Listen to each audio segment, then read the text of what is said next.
Hi everyone, my name is Mark, and today we're going to take a look at another horrible case with you. Ana Maria Henao first met David Knezevich when they were both working in South Florida's technology sector. Ana, originally from Colombia, had immigrated to the United States with dreams of building a successful career. David, a Serbian-American entrepreneur, was building his IT consulting business from the ground up. Although they moved in similar professional circles, it wasn't until they began working together that something deeper began to develop between them. Ana couldn't help but be drawn to David's ambitious nature and entrepreneurial spirit. He had founded EOX Technology Solutions in 2012, a promising IT support company that served businesses throughout Miami, Fort Lauderdale, and West Palm Beach. What made David particularly appealing to Ana was his vision for the future and his dedication to building something meaningful. David's persistence and charm eventually convinced Ana to join him at EOX and help build the company together. As their professional relationship deepened, Ana and David discovered they shared more than just business acumen. They both understood the challenges of building a life in America as immigrants, and they found comfort in each other's ambition and drive. Their partnership in business gradually evolved into a romantic relationship, and it became clear to those around them that they were falling deeply in love. It was only a matter of time before David decided to propose to Ana. Their courtship had been built on a foundation of shared goals and mutual respect, and marriage seemed like the natural progression of their relationship. Ana was thrilled when David asked her to be his wife, and she eagerly said yes. Their engagement marked the beginning of what everyone believed would be a successful marriage, both personally and professionally. In 2011, Ana and David celebrated their love in a wedding ceremony that brought together their families and friends from both Colombia and Serbia. Ana took David's surname, becoming Ana Maria Knezevich, and the couple settled into their new home in Fort Lauderdale, Florida. Their wedding was seen by all who attended as the union of two ambitious individuals who were destined for great things together. Ana took on the role of project manager at EOX Technology Solutions, while David served as the company's founder and CEO. Together, they built a successful IT support business that provided services including infrastructure management, network support, and IT consulting. Their client base included reputable companies throughout South Florida, and the business became known for its excellent service. As the years passed, Ana and David's hard work began to pay off significantly. They accumulated substantial wealth through their business ventures and real estate investments, amassing millions of dollars in assets. The couple owned multiple properties in South Florida, including several rental homes that provided additional income streams. To the outside world, Ana and David appeared to be living the American dream, successful immigrants who had built a thriving business through their hard work and dedication. However, beneath the surface of their seemingly perfect marriage, cracks began to appear in Ana and David's relationship. As their business continued to grow and their wealth increased, the pressures of running a company together began to take their toll. Ana started to notice changes in David's behavior and attitude that concerned her deeply. The man she had fallen in love with and married seemed to be evolving into someone she no longer recognized. Ana couldn't help but notice that David was becoming increasingly controlling and possessive. Friends and family members observed that David seemed to monitor Ana's activities closely and didn't appear comfortable with her having independent relationships or pursuits outside of their business. Ana found herself feeling isolated and constrained by David's need to know her whereabouts at all times. Her unease grew as she contemplated whether the man she had married was showing his true colors. As their marriage progressed, Ana began to suspect that David was not being entirely honest with her about various aspects of their life together. She discovered that David had been making financial decisions without consulting her, despite the fact that they were supposed to be equal partners in both their marriage and their business. Ana started to feel that David viewed her more as an employee than as his wife and business partner, and this realization deeply troubled her. The couple's relationship became increasingly strained as Ana began to assert her independence and question David's decisions. She started to express her desire to have more control over their finances and business operations, which David seemed to resist. Ana's friends and family noticed that she appeared less happy and more anxious during this time, though she tried to maintain a positive facade in public. By 2023, Ana's concerns about her marriage had reached a breaking point. She began to confide in close friends and family members about her growing unhappiness with David and her desire to end their marriage. Ana expressed her belief that David did not respect her as an equal partner and that she felt trapped in a relationship that had become toxic and controlling. Her loved ones were saddened to learn about the deterioration of what had once seemed like such a promising marriage. Ana made the difficult decision to begin exploring her options for divorce. However, she quickly discovered that ending her marriage to David would be far more complicated than she had anticipated. The couple's substantial assets, including their business and multiple properties, would need to be divided, and Ana suspected that David would not be cooperative in reaching an equitable settlement. Her unease grew as she realized that David seemed determined to prevent her from receiving what she believed was her fair share of their marital assets. As Ana began to seriously consider divorce, David's behavior became even more concerning. Friends and family members noticed that he seemed increasingly agitated and hostile whenever Ana's name was mentioned. Those close to the couple observed that David appeared to view Ana's desire for independence as a betrayal, and his reaction suggested that he was not prepared to let her go without a fight. In late 2023, Ana made the brave decision to seek some distance from David by spending time in Europe. She told friends and family that she needed space to think about her future and to gain perspective on her marriage. Ana chose to spend time in Madrid, Spain, a city she had grown to love during previous visits. The decision to travel to Spain represented Ana's attempt to reclaim her independence and to figure out her next steps. Ana's decision to travel to Madrid without David marked a significant turning point in their relationship. For the first time in years, Ana was able to experience life on her own terms, free from David's constant monitoring and control. Friends who spoke with Ana during this time reported that she seemed happier and more relaxed than she had been in months.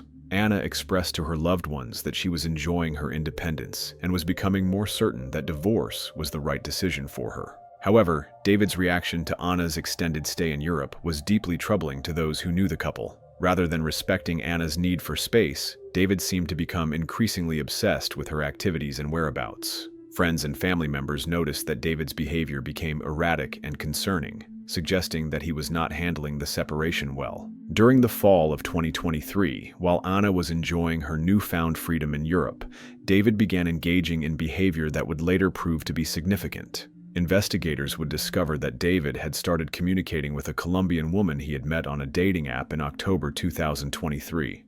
This relationship would later play a crucial role in the events that would unfold in February 2024. Ana's time in Madrid had given her the clarity she needed to move forward with ending her marriage to David. She began to make concrete plans for divorce and started consulting with attorneys about how to divide their substantial assets. Ana made it clear to David that she wanted an equitable division of their wealth, including their business and real estate holdings. However, David's response to Ana's demands was far from cooperative. According to family members and court documents, David was vehemently opposed to splitting their marital assets equally with Ana. He seemed to believe that Ana was not entitled to half of their wealth, despite the fact that she had been an integral part of building their business empire. Ana's brother Felipe would later tell investigators that the couple was going through a nasty divorce and there is a substantial amount of money on the line to be split up between the two, and David is not happy about it. As 2023 came to an end, Ana made the decision to spend Christmas and New Year's in Madrid rather than returning to Florida. This decision represented a clear signal that Ana was serious about ending her marriage and starting a new life on her own terms.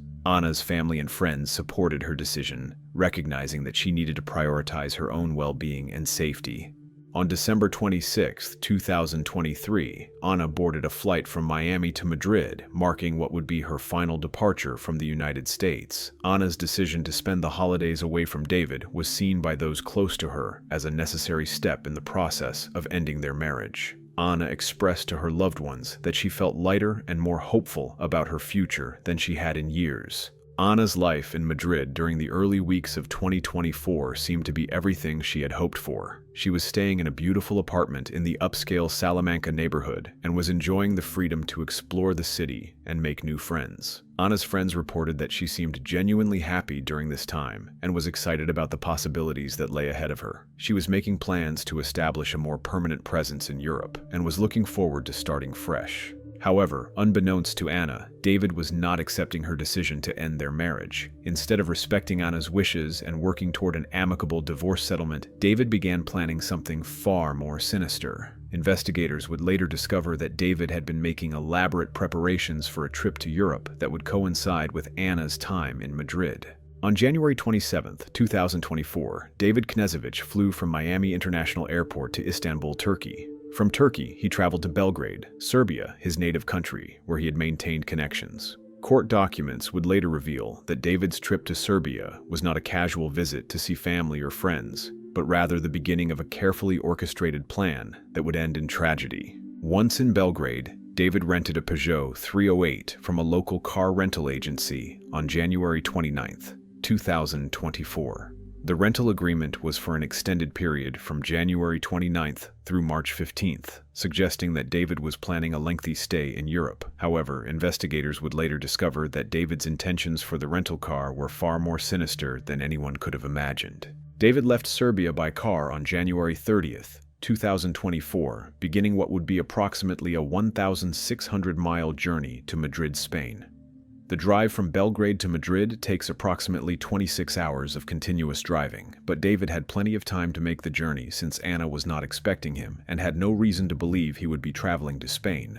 David's decision to drive rather than fly allowed him to transport items that would have been difficult to bring on an airplane. During his journey from Serbia to Spain, David made several stops that would later prove significant to investigators. He purchased items including spray paint and duct tape from a hardware store in Madrid on February 2nd, 2024, the same day that Ana would disappear. The fact that David was able to locate and purchase these specific items suggested that his visit to Madrid was not spontaneous, but had been carefully planned in advance. Ana's unease grew during the early days of February 2024, though she had no way of knowing that David was already in Madrid. Ana had been enjoying her independence and was making plans for her future when her life took a tragic turn. On February 2nd, 2024, Ana was looking forward to a trip to Barcelona that she had planned with a friend for February 5th. She had no reason to suspect that her estranged husband was in the same city, preparing to execute a plan that would end her life. On the evening of February 2nd, 2024, Ana was last seen alive entering her apartment building in Madrid at approximately 2:20 p.m. Ana appeared to be in good spirits and was going about her normal routine when she returned to her apartment. She had no way of knowing that this would be the last time anyone would see her alive, or that her estranged husband was already in Madrid and preparing to carry out his plan. Later that evening, at approximately 9:27 p.m., security cameras at Ana's apartment building captured a man wearing a motorcycle helmet entering the building. The man appeared to know exactly where he was going and moved with purpose through the building.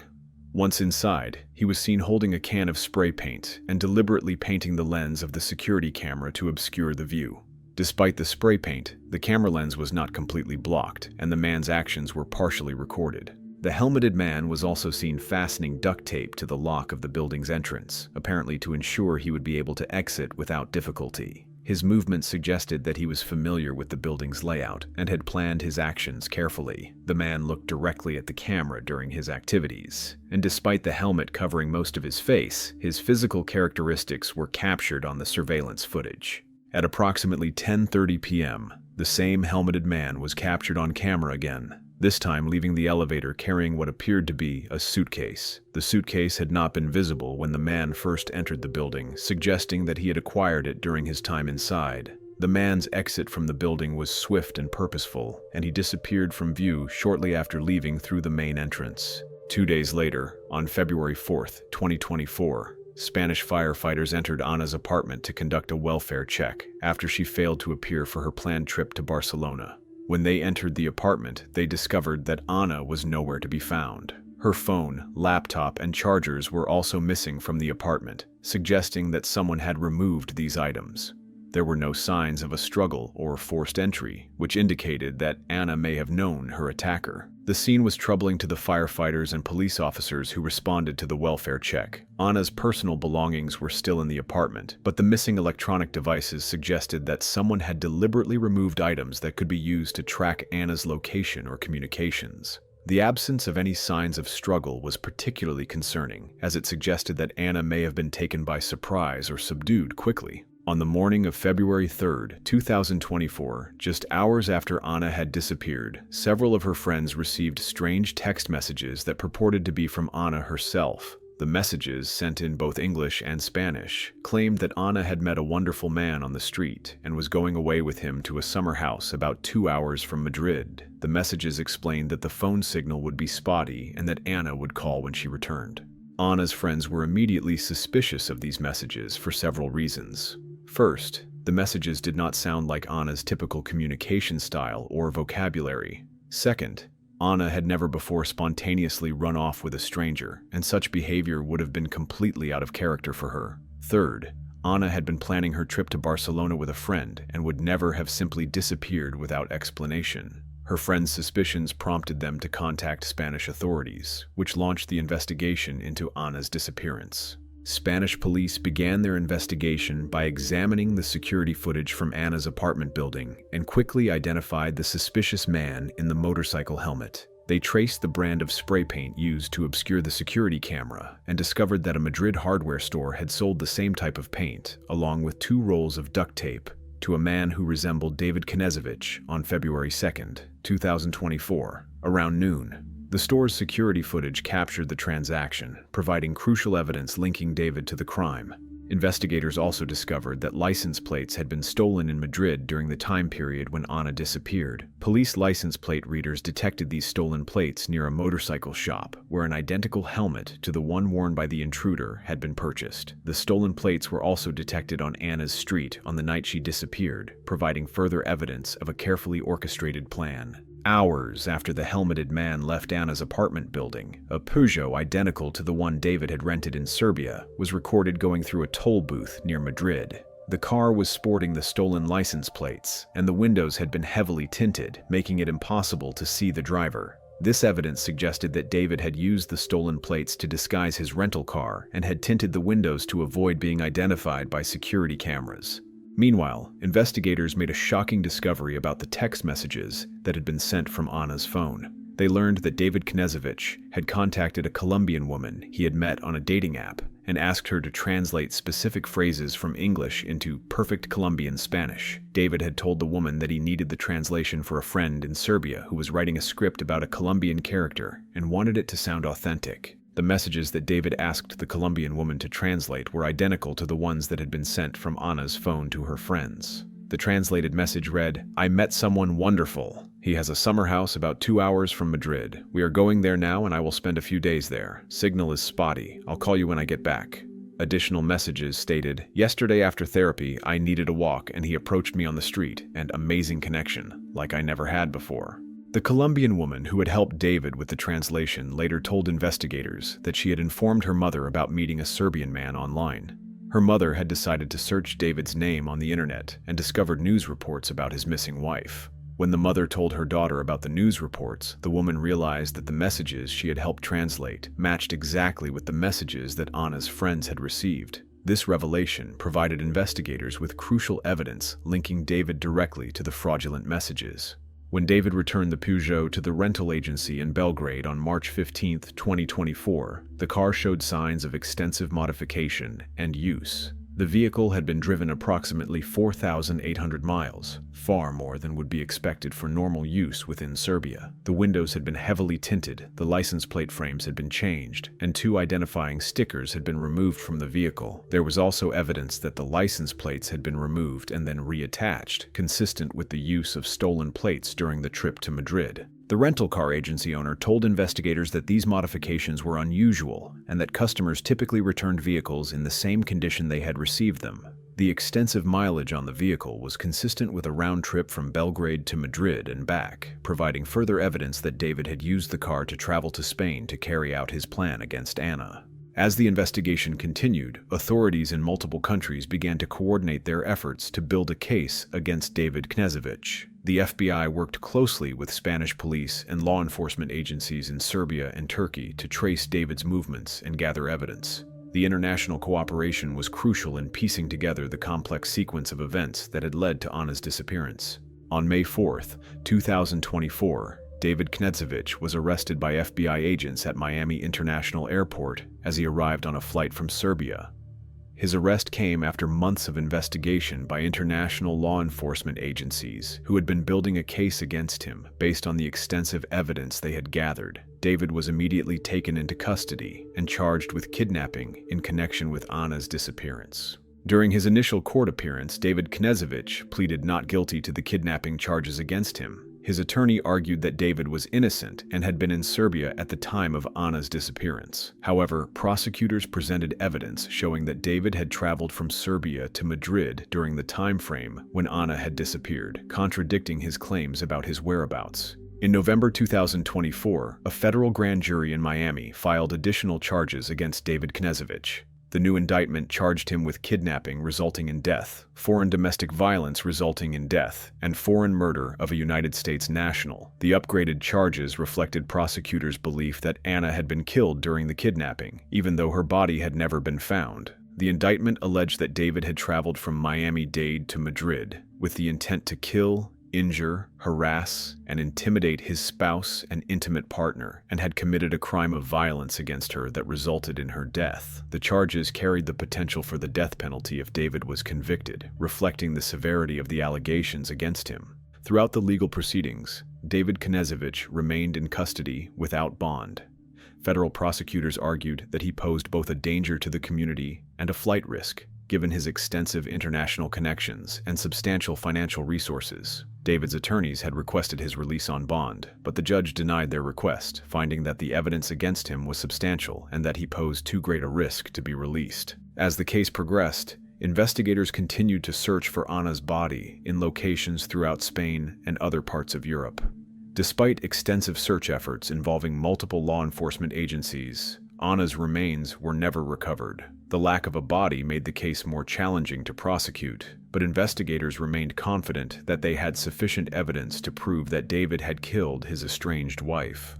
Ana's family remained steadfast in their belief that David was responsible for her disappearance and death. Her brothers, Diego and Felipe Henao, issued statements supporting the charges against David and expressing their hope that justice would be served. They described Ana as a loving and intelligent woman who had been trying to escape from an abusive marriage when her life was tragically cut short. In February 2025, prosecutors revealed additional evidence that they argued demonstrated David's murder mindset in the months leading up to Ana's disappearance. FBI agents who had searched David's Fort Lauderdale home discovered a notebook containing quotes that prosecutors described as revealing David's state of mind. One quote, attributed to Joseph Stalin, read, "Death solves all problems." Prosecutors argued that this evidence showed that David had been contemplating violence against Ana before carrying out his plan.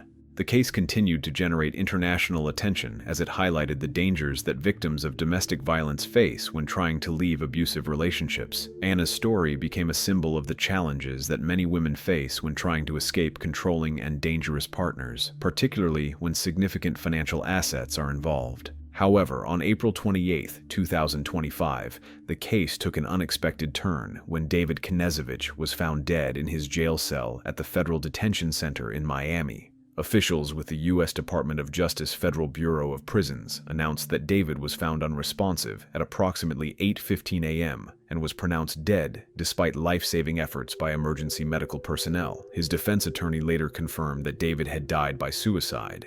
David's death brought a sudden end to the legal proceedings against him, leaving many questions unanswered about what exactly had happened to Ana and where her body might be located.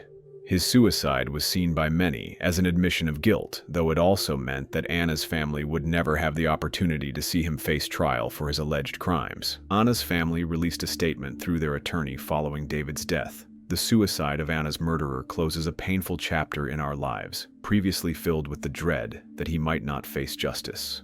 Now, we may never know where he put Ana's body. It is a cruel final insult that we may never recover Ana's remains or know the full extent of the betrayal she suffered. Still, we remain committed to seeking the truth and justice for Ana and to preserving Ana's memory while honoring her life with dignity, strength, and love. Despite David's death, law enforcement agencies announced that they would continue their investigation in hopes of locating Ana's remains and providing closure to her family. The case remains a reminder of the devastating consequences of domestic violence and the importance of recognizing the red flags of abusive relationships before they escalate to tragedy.